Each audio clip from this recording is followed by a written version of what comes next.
Ce qui m'a beaucoup surprise, c'est que d'abord c'était un travail très physique et je ne pensais pas du tout.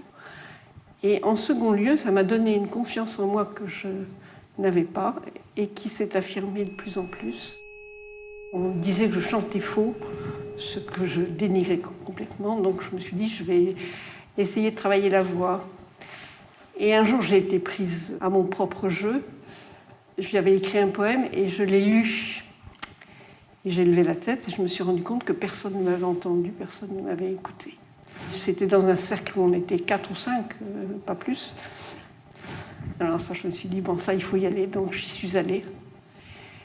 Et 1 an après, au mariage de mon petit-fils, j'ai dit un conte devant une centaine de personnes.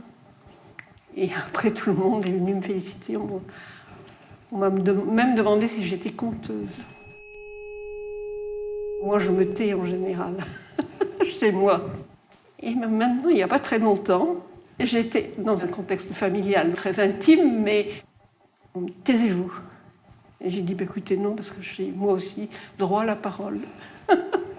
J'ai été sidérée de voir l'impact que ça a eu, parce que quand même, j'ai parlé, et puis j'avais le droit d'être là, quoi. J'ai beaucoup traduit, il y a eu 3 ou 4 livres qui ont été traduits. J'ai écrit un livre, le dernier, c'est sur mon père qui était officier de marine et son sous-marin a été porté disparu.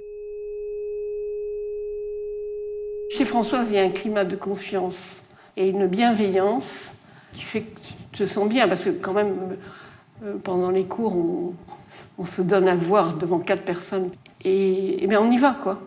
J'ai jamais eu de recul dans d'autres stages. Je me disais, oh là là, c'est là. Chez Françoise, je n'ai pas eu du tout ce truc-là et ça m'a étonnée.